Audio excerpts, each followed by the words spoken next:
Putain de merde, match de merde. Oh, ça casse les couilles. Mais qu'est-ce que ça casse les couilles. Oh, vas-y, envoie le générique. Envoie.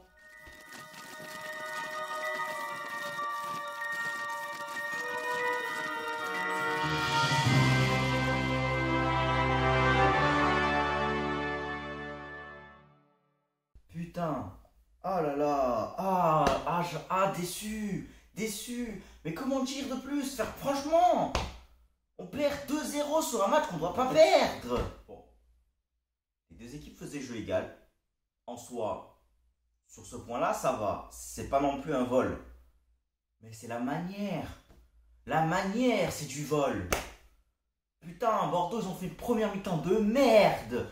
40e minute, il a fallu qu'on attende pour voir Bordeaux enfin jouer. Il a fallu qu'il sorte le d'Octavio là, mes couilles, qui aurait dû prendre un rouge sur son action. Parce que clairement, là, je suis désolé, je suis énervé, mais il aurait dû prendre un rouge. On peut pas me dire que c'est pas empêcher un but. Le but était vide. Il n'y avait plus rien. Ça aurait été rouge direct normalement. Bon, après, en soi, Gasset, il a fait un très très bon changement. On va pas revenir dessus, mais 40e minute, Adli qui rentre et l'attaquant de pointe Rémi Houdin, ça a fait du bien à l'équipe bordelaise et ça a permis à Ben Arfa de remonter. Et putain, Ben Arfa, qu'est-ce qu'il a été bon sur ce match. Ça, on pourra rien dire. Pour moi, c'est clairement l'homme du match. Sans lui, Bordeaux, ils auraient pris l'eau, sûr et certain.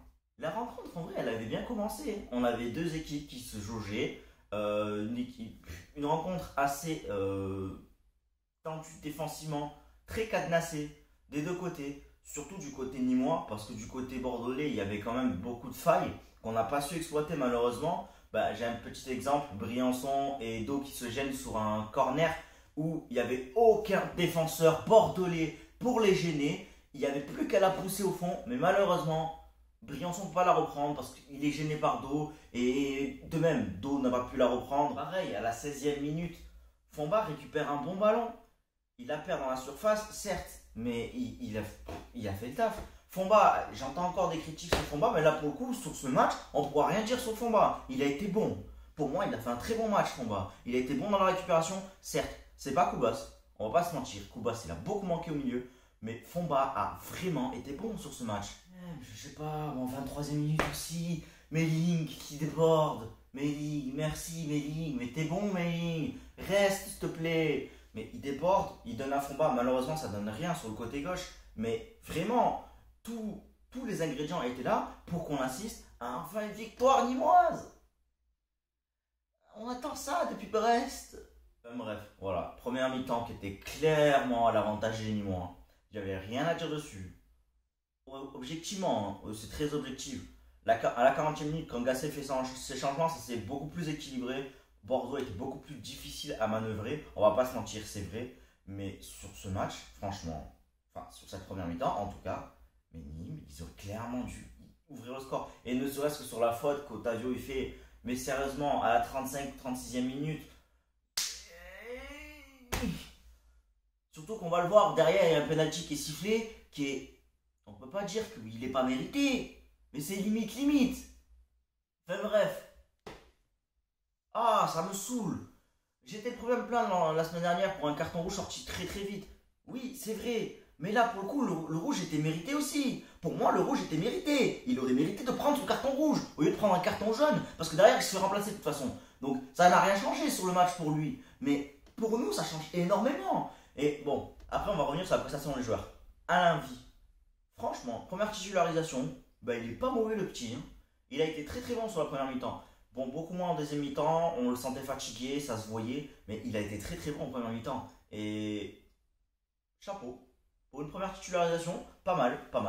Il était pas loin d'ouvrir la marque sur le côté à un moment, sur une reprise de NK, mais il a pas réussi à l'ouvrir. C'est dommage pour lui, mais en tout cas, vraiment, bon match costaud pour lui, pour sa première titularisation en tant que professionnel.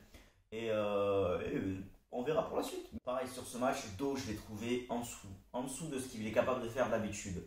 Alors, il a très très bien pris au marquage Ben Arfa. Il a réussi à le stopper, mais il était quand même en dessous. Genre, je l'ai trouvé moins bon sur ce match que sur d'autres matchs.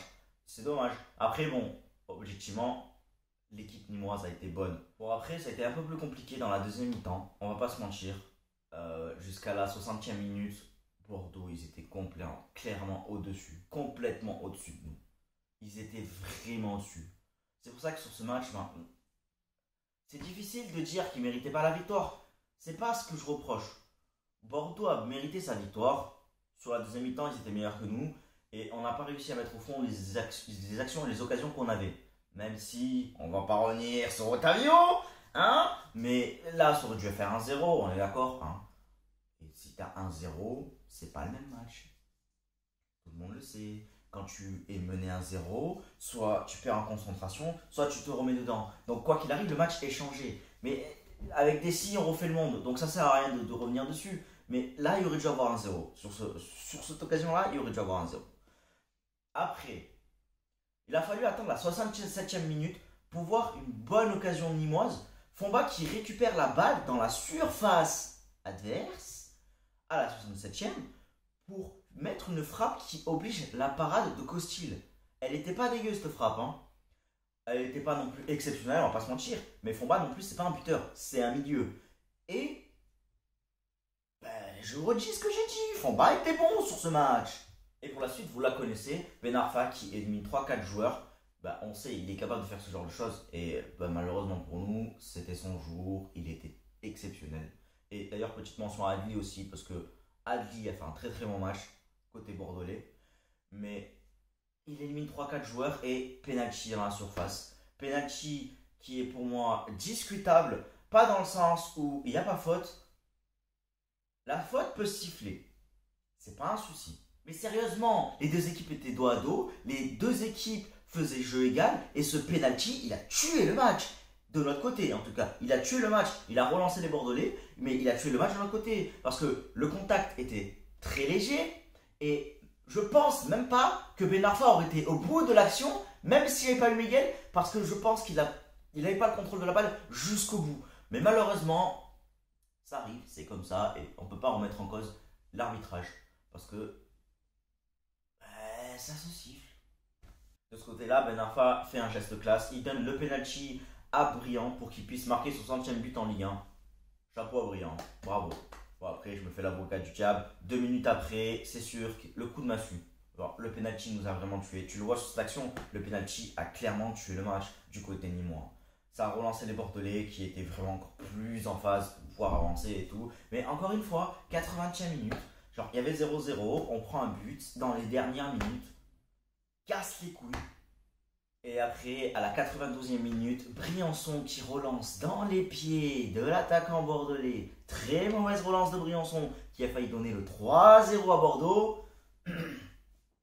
Oh non, pas ça. Pas aujourd'hui, pas maintenant, pas après tout ce que tu as fait. Et derrière, il y a eu un contre 1 à jouer avec Haribi. T'avais un contre 1 à jouer. Tu la mets à côté. On se retrouve la semaine prochaine pour un débrief contre Metz. Et ça va pas être simple. Metz vient de battre Saint-Etienne alors qu'ils ont perdu leur attaquant vedette après avoir transféré leur deuxième attaquant vedette. Mais apparemment rien ne les arrête. Et par contre les gars, 3 points à domicile. Hein. Parce que même si Metz sont au-dessus, faut pas oublier que c'est aussi un candidat au maintien. Hein. C'est important. Hein.